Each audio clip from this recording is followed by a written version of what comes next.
Là, tu es sur Insta, TikTok, Facebook? Mais est-ce que tu as fait ta prière? Aujourd'hui, je vais te donner 4 raisons pour te motiver et adorer faire tes prières, Inch'Allah. Et d'ailleurs, n'oublie pas que nos vidéos sont sur YouTube en entier. Alors surtout, abonne-toi et partage nos vidéos, Inch'Allah.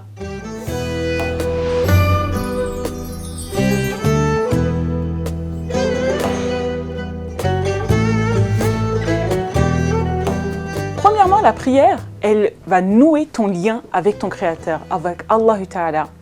Tu vas avoir une connexion avec Allah et tu vas te rapprocher de lui. La prière, c'est quoi? La prière, c'est pour nous. Allah Ta'ala n'a pas besoin de nos prières. Tu assistes à un rendez-vous avec ton Créateur. C'est nous, on a besoin de ce lien. Allah nous a créés pourquoi? Allah nous a créés pour qu'on l'adore. Et toi, quel est le sens de ta vie? Quel sens a ta vie si tu n'as pas ce lien avec Allah? C'est notre raison de vivre, d'adorer Allah en fait. Il nous a créés pour qu'on l'adore. Donc toi, si tu t'éloignes d'Allah, ton cœur, qu'est-ce qui va se passer? Il va noircir. Tu vas commencer plus facilement à faire des péchés. Et ça va devenir de plus en plus anodin pour toi. Ce qui est magnifique en islam, c'est que la prière, elle est éparpillée dans toute la journée. En fait, c'est toujours pour recréer ton lien avec Allah et ne pas oublier que tu es sur cette terre pour l'adorer. Et ça va t'aider à te reconnecter à ton Créateur. Subhanallah. C'est le moment de te confier, de parler à Allah. C'est un lien direct avec Allah Ta'ala. Pour les compagnons, ça a été un cadeau pour eux lorsque la prière a été révélée. Et je peux te dire que tu as besoin de la prière comme l'air que tu respires. J'aimerais pour terminer le premier point, te citer le verset 14 de la sourate Taha. Certes, je suis Allah. Subhanahu wa ta'ala. Il n'y a pas d'autre divinité méritant d'être adorée que moi. Adore-moi et accomplis la prière pour te souvenir de moi. Pour te souvenir de moi. Qu'est-ce que ça veut dire en fait? Ça veut dire que il ne faut jamais oublier Allah Ta'ala. Imaginez-vous passer une journée entière avec Allah Ta'ala tout le temps à l'esprit. Je me souviens tout le temps de Allah Subhanahu wa Ta'ala. Est-ce que je peux faire des erreurs? C'est impossible. Je suis toujours avec lui, je suis toujours connectée à lui, j'ai besoin de quelque chose, il est là, il est présent. Lorsque souvent on va mal, on va appeler directement quelqu'un. Mais cette personne, peut-être qu'elle ne va pas décrocher, elle ne va pas être disponible, etc. Mais Allah Ta'ala, il a tout le pouvoir en lui. Kun fayakun. Il dit soit et la chose est faite, directement.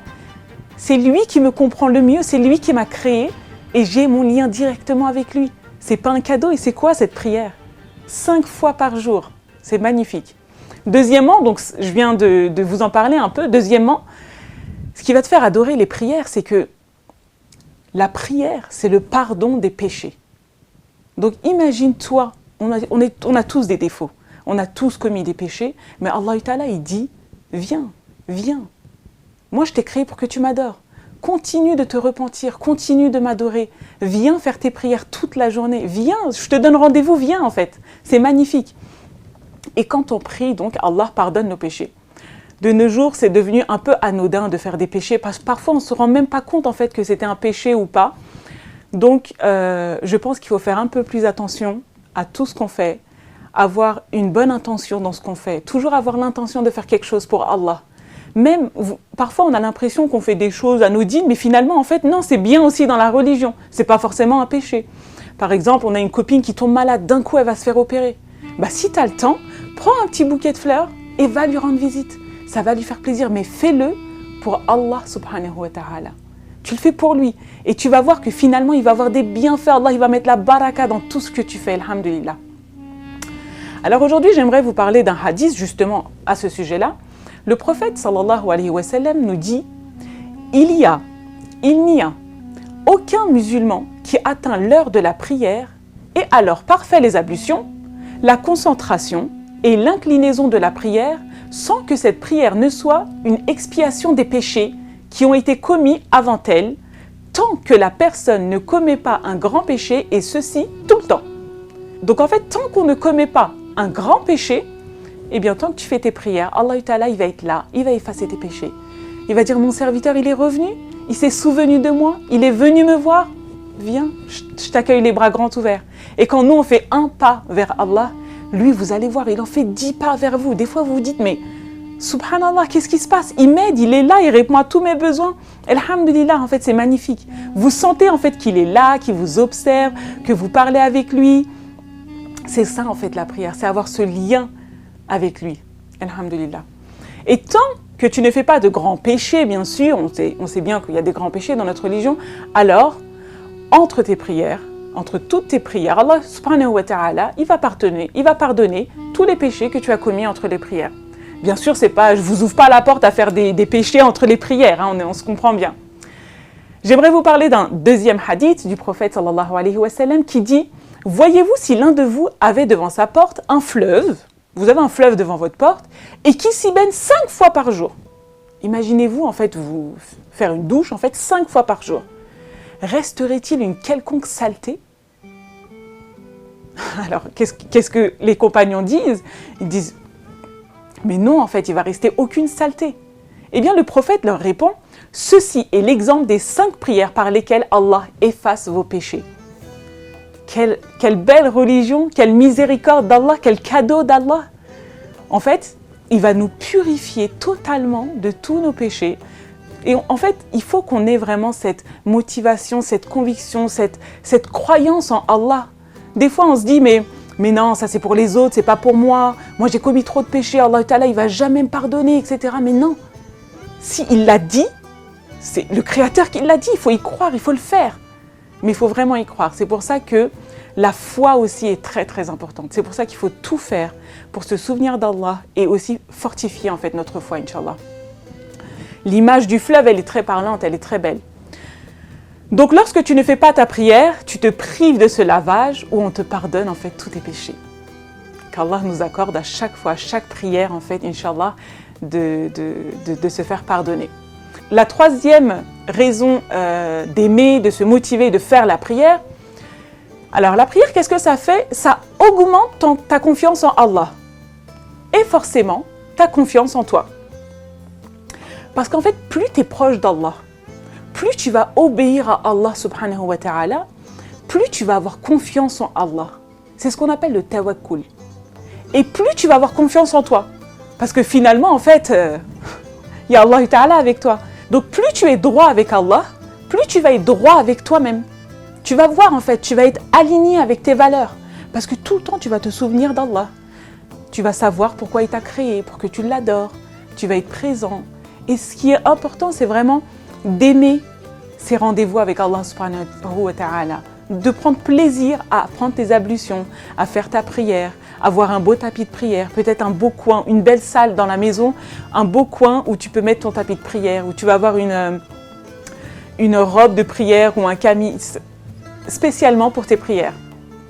Et vous savez, j'aimerais vous donner un exemple. Moi, j'ai beaucoup connu de femmes de Allah surtout, et je me disais en assistant à leurs assises, mais mashallah, elle, ça se voit, elle est proche d'Allah en fait.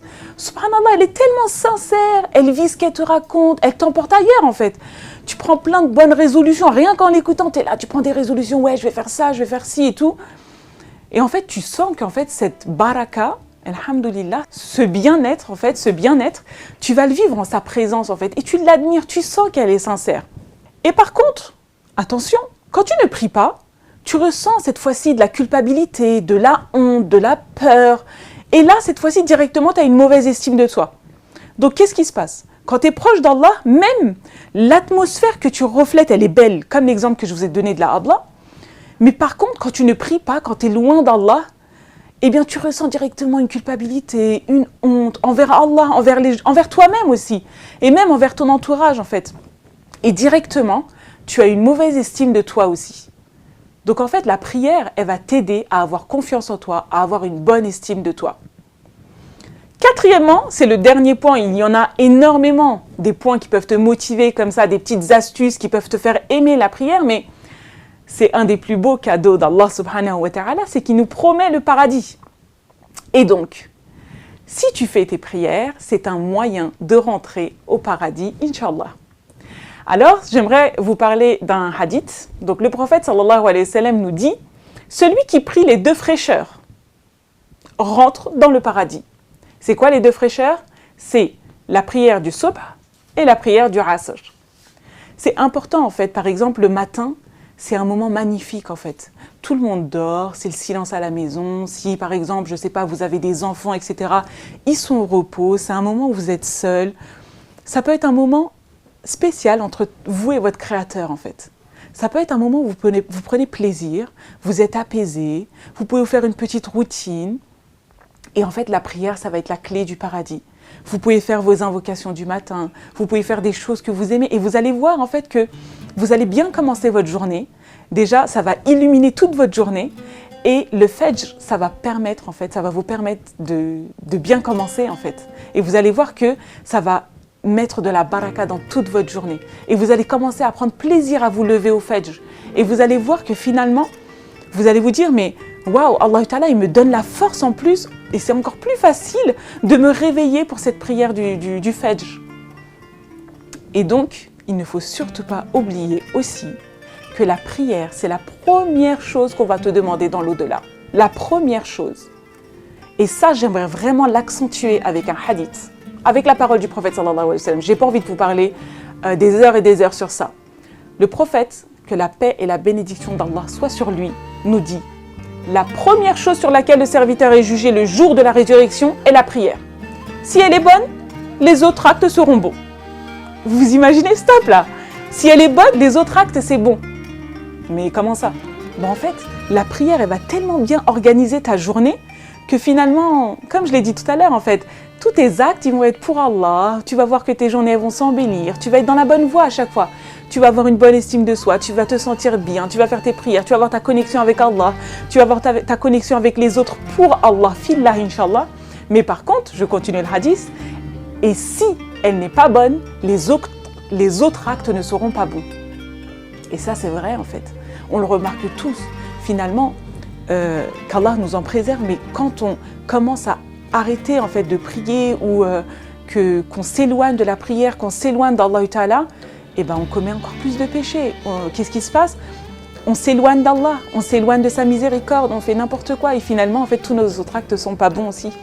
Donc ce joli cadeau d'Allah Ta'ala, il faut pouvoir l'aimer, être motivé à aller prier et savoir que c'est un cadeau d'Allah. Et c'est un rendez-vous en fait avec lui, subhanallah. Qu'Allah nous permette de travailler sur nos prières, d'améliorer nos prières, de se recueillir dans nos prières, Inch'Allah, et en faire un vrai moment de sérénité, bismillah. N'oubliez pas de liker la vidéo, de commenter, de vous abonner et de partager cette vidéo avec votre entourage, Inch'Allah. Assalamu alaikum.